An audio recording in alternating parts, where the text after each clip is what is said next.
The laughter before the locked door. The laughter hit me before the glass doors finished sliding open.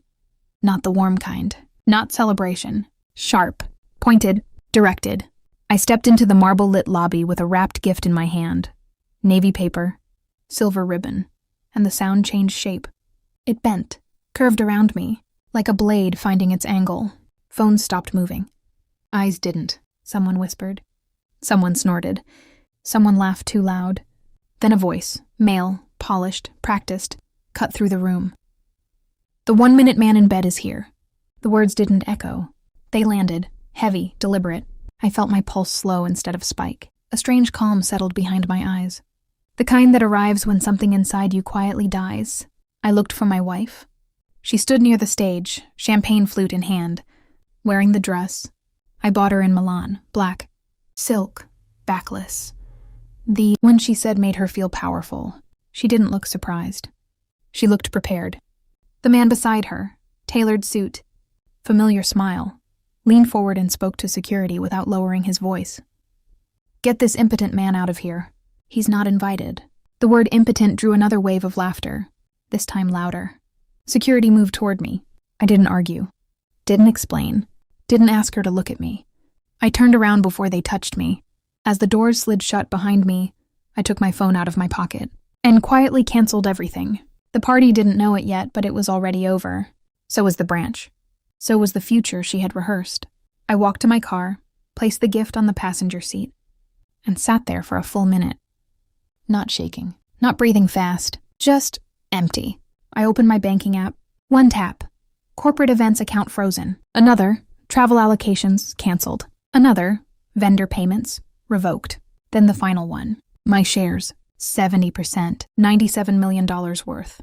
I withdrew my controlling stake from the company I built while she slept beside me, pretending loyalty while learning my weaknesses like coordinates. The confirmation screen blinked. Transaction complete. Inside the building, they were still laughing. I started the engine and drove home. At a red light, my phone vibrated. Once. Twice. Again. I didn't look, because somewhere deep down, a pattern I'd been ignoring finally aligned. The late nights, the work retreats, the way she stopped touching me, not with frustration, but with indifference. The insults tonight weren't spontaneous. They were rehearsed. The light turned green.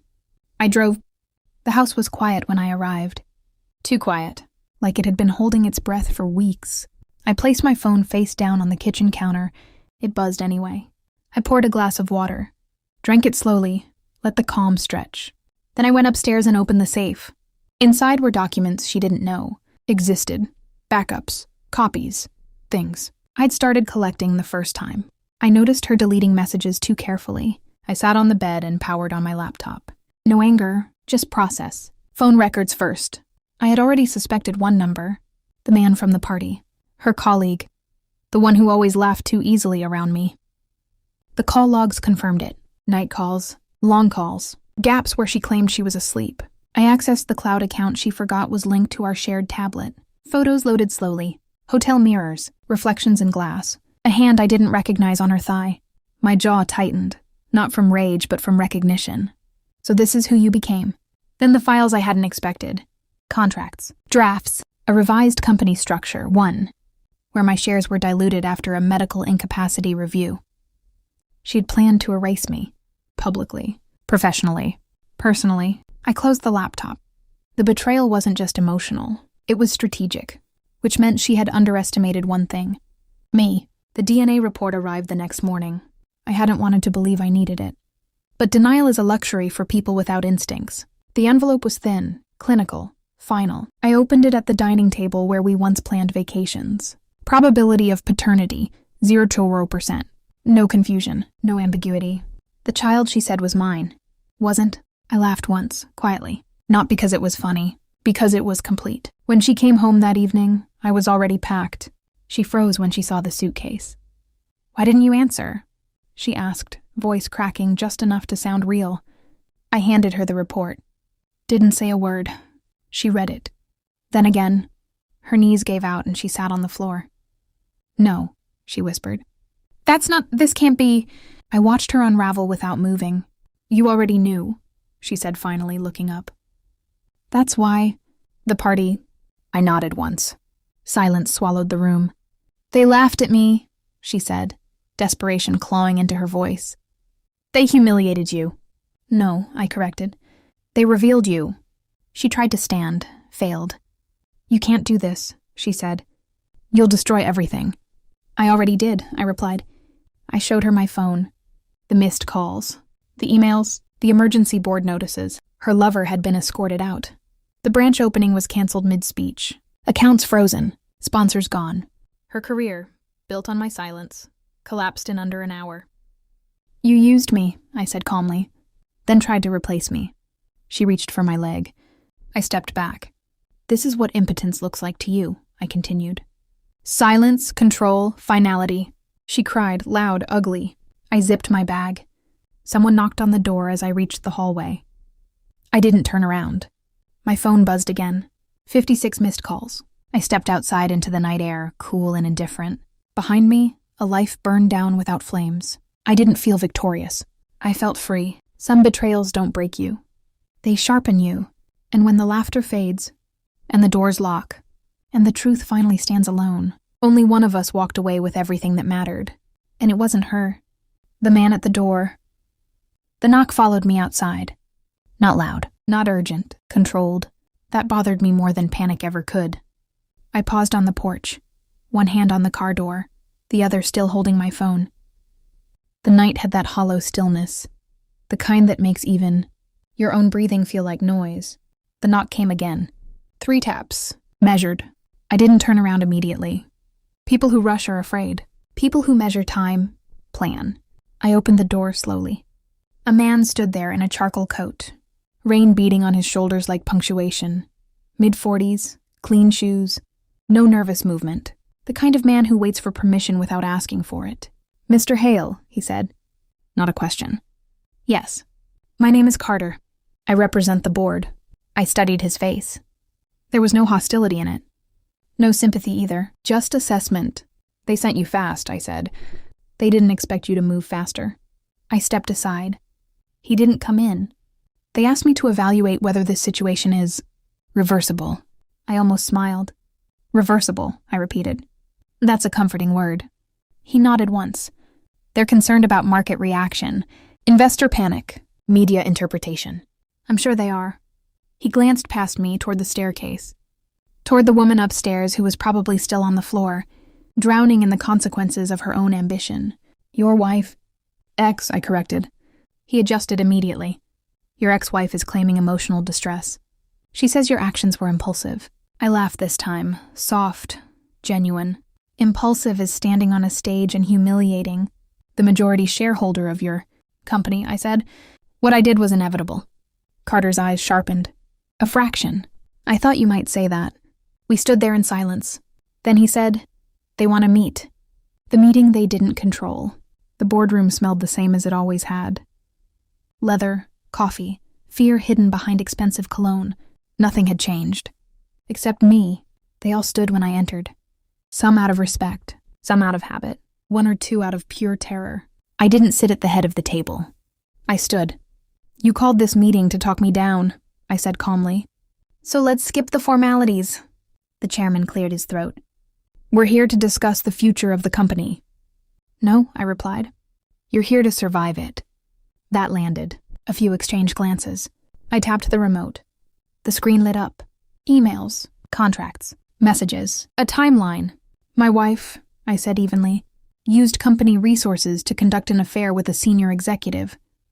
I clicked. Here are the travel records. Click. Here are the falsified expense reports. Click. Here is the proposed dilution plan drafted before the branch opening. Murmurs. Shock. One man's hand trembled around his pen. You were going to declare me medically unfit, I continued. Based on fabricated reports. You were going to strip me quietly. Silence now. The chairman swallowed. We didn't approve that. You didn't stop it either. I leaned forward slightly. So here's how this ends. I clicked again. A new slide. Acquisition complete. I've already transferred my shares to a holding entity, I said. One that answers to me alone. Their eyes widened. You can't, someone started. I already did. I straightened. You will accept my terms. Or you will watch this company die publicly, slowly, and with documentation. I let that sit. Then any questions? None. Her version of the story. She went to the media. Of course she did. Tears. A statement. Carefully chosen words. She spoke of emotional neglect, of pressure, of loneliness. She didn't deny the affair. She reframed it. I watched the interview once. Only once. Not because it hurt. Because it bored me. She still thought this was about love. That was her final mistake. The narrative collapsed within 48 hours. Anonymous leaks, internal audits, regulatory interest. The same mouths that had laughed at the party now practiced. Phrases like deeply concerning and gross misconduct. Her lover resigned first, then disappeared. She tried calling again. I blocked the number. The child. The call came 3 weeks later. A different tone, lower. Mr. Hale, the woman said. I'm calling from family court. I closed my office door. Yes? Your ex-wife has filed for support. I waited. She's claiming implied paternity. I smiled without humor. I have documentation, I said. Certified, you already have it. A pause. Yes, she replied quietly. We do. Another pause. She's also requesting mediation. No? That was it. Just one word. No explanation. No elaboration. The silence on the line stretched. I'll note your refusal, the woman said. Thank you. I hung up. The child was innocent. That truth didn't change the facts. Or my boundaries. What power really costs. People think revenge is loud. It isn't. It's administrative. It's patience. It's knowing exactly when to say nothing. Months passed. The company stabilized under my conditions. New leadership. New policies. No ghosts. My name was removed from headlines and placed back where it belonged. Behind decisions, I moved to a smaller place. Minimal.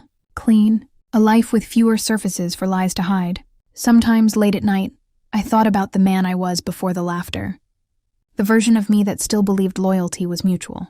That man didn't survive, but he wasn't murdered. He was upgraded. The last message. It came exactly 1 year after the party. A single text from an unknown number. You won. Are you happy? I stared at it for a long time. Then I typed. I didn't win. 3 dots appeared. Then disappeared. I added one more line. I stopped losing. I blocked the number. Deleted the thread and turned off the phone. Final reflection. Some betrayals teach you pain. Others teach you precision. She wanted to make me small. Instead, she reminded me who I was when I stopped asking for permission to exist. There are people who destroy you loudly, and people who destroy you quietly. I learned to become neither. I became the man who walks away, without looking back, because the fire is already out, and the ashes know my name.